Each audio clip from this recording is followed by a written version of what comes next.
वालेकुम, सभी का आदाब। वतन अज़ीज़ भारत के उत्तर प्रदेश रियासत के संभल गांव में जिस तरह जो वारदात हुए है वो वारदात इतने ख़तरनाक है। ये जिस तरह वहाँ पर मस्जिद के पास जो वारदात हुए, जिस तरह पुलिस ने फायरिंग की, जिस तरह नौजवान शहीद हुए बिलखुसूस मुसलमानों के, ये जो जुल्म और बर्बरियत हो रही है, ये पर्टिकुलर आए दिन वतन अज़ीज़ भारत में मुसलमानों को किसी ना किसी जो है सो ना मसाइल से परेशान करना और उनके ऊपर फायरिंग होना और उनकी जान जाना, ये जो है एक आम बात बन चुकी है। मगर ये तमाम चीज़ें जो हो रही हैं, ये वतन अज़ीज़ भारत की ताकत को, भारत की एकता को, भारत की अखंडता को नुकसान पहुंचाती है। ये इतना गलत काम हो रहा है। मैं इसकी पुरजोर तरीक़े से जो है सो ना इसकी मुखालिफत करता हूं और वतन अज़ीज़ भारत के राष्ट्रपति से इस बात की निवेदन और गुजारिश करता हूं कि ऐसे वारदात वाक़यात वतन अज़ीज़ भारत में दोबारा ना हो। चाहे हिंदू हो या मुसलमान हो, चाहे किसी भी मज़हब के ऊपर डायरेक्ट फायरिंग करना ये बहुत ही गलत है।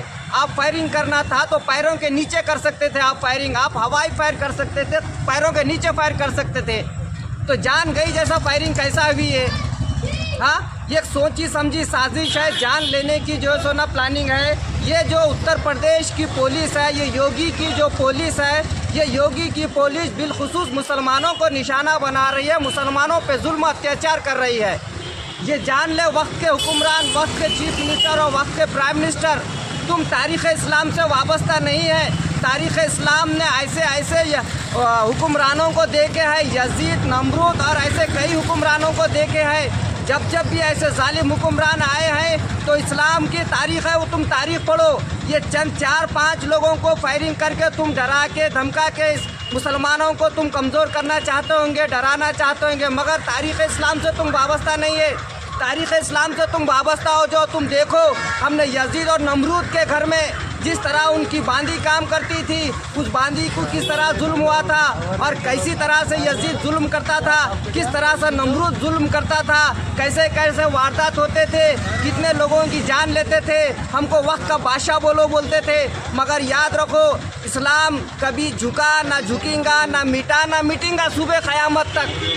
ये हक़ है। तुम चाहे बातिल ताकतें जितना ज़ोर लगाते लगा लो हमारी आवाज़ को मिटाने के वास्ते, मगर अल्हम्दुलिल्लाह हमारी आवाज़ दबेगी ना मिटेगी और उतनी तेज़ी से आगे बढ़ेगी। लब्बैक कहेगी, नारे तकबीर अल्लाहु अकबर करेगी और अपना हक़ और अधिकार मांग के लेगी। जिन नौजवानों की जान गई है, जिन नौजवान शहीद हुए हैं, मैं वतन अज़ीज़ भारत के हर मुसलमान से इस बात की गुजारिश करता हूँ कि आप उनके घर वालों को इतना पैसा दो कि उनकी 7 नस्लें बैठ के आराम से सुकून की ज़िंदगी गुजार सके। जो मस्जिद के वास्ते शहीद हुए हैं, ये जज्बा पैदा होना चाहिए और यकीनन जो जज्बा शहादत उन नौजवानों में है, अल्लाह उसको कबूल करे, उन नौजवानों को अल्लाह मग़फ़िरत करे, उन नौजवानों को अल्लाह दर्जात उनके बुलंद करे, उनको जन्नतुल फिरदौस में आला मुक़ाम अता फरमाए। हाँ, जो वक्त हुक्मरान ये समझ रहे हैं कि तुम्हारा कैसा फैसला, एक ही दिन में तुम्हारा आर्डर आ जाएगा, एक ही दिन में तुम कमेटी तैयार कर लेंगे, एक ही दिन में तुम इंक्वायरी कर लेंगे, कैसा तुम जो सुना कर सकते हैं? हाँ, जैसा तुम्हारे दिल में जो आ रहा वो तुम कर लेने के वास्ते कर रहे हैं मन माने अपने। यकीनन ये जो भी हो रहा है इस मुल्क की ताकत को कमज़ोर करने के वास्ते हो रहा है। याद रखो, एक घर में 4 भाई है, चारों भाइयों को इंसाफ मिलना चाहिए, चारों भाइयों को बोलने का बराबर अधिकार मिलना चाहिए, चारों भाइयों को पूरी बात सुनना चाहिए, तब फैसला होना चाहिए। एक भाई की बात अनसुने रख के तुम फैसले कर लेंगे, तुम अपनी मनमानी कर लेंगे, तो याद रखो वो भाई कमज़ोर रहेगा, वक्ती तौर पे कमज़ोर दिखेगा, मगर एक ना एक दिन वो ताकतवर बनेगा और तुम्हारे तमाम सवालों का जवाब लेगा। और तुम जिस तरह उसके साथ अब रवैया करे हैं, उन्हें आने वाले दिनों में वही रवैया फिर से तुम्हारे साथ करेगा, क्योंकि ये वक्त का पहिया है, गोल फिरता है। आज हमेशा 12 नहीं बजते, कभी 11 बजते, कभी 10 बजते, कभी 9 बजते, घड़ी का कांटा गोल फिरते रहता है। आज जालिम और ताकतवर ये समझ रहा है कि ताकत के नशे में, इक़्तिदार के नशे में वो मनमानी कर रहा है, वो जैसा चाहे वैसी मैं जो चाहता हूँ वो करता हूँ बोलकर करने की साजिश कर रहा है, कोशिश कर रहा है, करके दिखा रहा है। मगर याद रखो तुम तारीख़ इस्लाम से वाबस्ता नहीं है। मैं बार बार कह रहा हूँ, जिस दिन भी आप तारीख़ इस्लाम से वाबस्ता हो जाएंगे तो ऐसे हरकत नहीं करेंगे, जाहिलाना हरकत। इस्लाम ऐसे कई जालिमों को देखा है, जालिम हुक्मरानों का मुकाबला किया है, फिर भी इस्लाम जिंदा साबित और कायम और सुबह क़यामत तक रहेगा। हम डरेंगे ना, डरेंगे ना घबराएंगे। हम हक़ पे थे, हक़ पे और हक़ पे रहेंगे इंशाअल्लाह। मगर तुम्हारे जालिमाना हरकत के जवाब वक्त आने पर हम सही तरीक़े से जमहूरी अंदाज में देंगे। आज हमारी खामोशी हमको बहुत नुकसान पहुंचाएगी।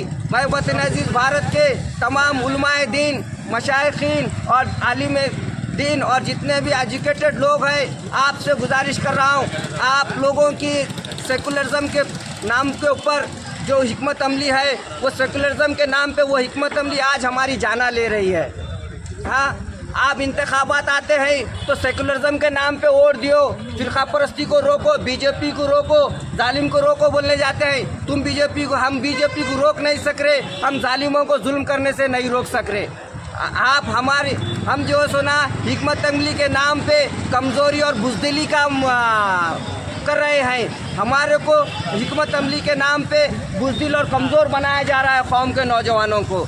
सेकुलरिज्म के नाम पे कौम की ताकत को कमज़ोर किया जा रहा है, कौम की सियासी ताकत को कमज़ोर किया जा रहा है। जहाँ से मुसलमान जीत सकता है वहाँ पे सेकुलरिज्म का ढोंग करके उसको हराया जा रहा है। ये तमाम चीज़ों को ये बीजेपी, ये आरएसएस, ये और जितने भी जो भी संगठन है जो मुसलमानों पे जुल्म करने की साजिश करते हैं, जुल्म करने की प्लानिंग करते हैं, मैं इनको कसूरवार नहीं ठहराऊंगा, इनका तो काम ही है। मगर मैं सबसे ज़्यादा कसूरवार जो आज मुसलमानों के ऊपर गोलियां चल रहे हैं, शहीद हो रहे हैं, इनका जिम्मेदार, इनका कसूरवार मैं बिलखुसूस मुसलमानों को ठहराऊंगा। उन मुसलमानों को जो सेकुलरिज्म के नाम पे कौम को कमज़ोर करते हैं, उन मुसलमानों को जो अपने मफाद के लिए कौम की ताकत को कमज़ोर करते हैं, उन मुसलमानों को जो अपने मफाद के लिए, अपने पॉलिटिकल बेनिफिट के लिए कौम की एकता और ताकत को ख़त्म करना चाहते हैं, कौम की उभरती हुई क़यादत का गला घोंटते हैं, वो लोग जिम्मेदार हैं।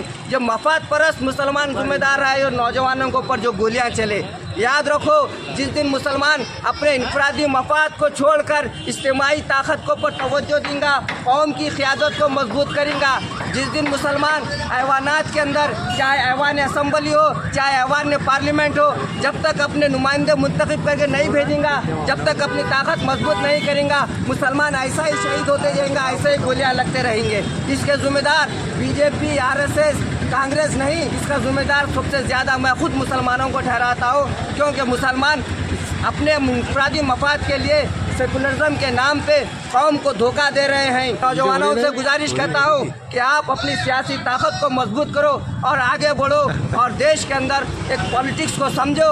और मैं फिर एक बार वक्त के चीफ मिनिस्टर हो या प्राइम मिनिस्टर हो, उनसे मैं ये बात बताना चाह रहा हूँ, जालिम की जुल्म ज़्यादा दिन नहीं चलेगा, एक दिन इनकलाब आएगा और ऐसा इनकलाब आएगा कि तमाम फ़िरका परस्त ऐसे हवा में उठ के बह जाएंगे इंशाअल्लाह। शुक्रिया, खुदा हाफ़िज़, बाखुदा, अल्हम्दुलिल्लाह।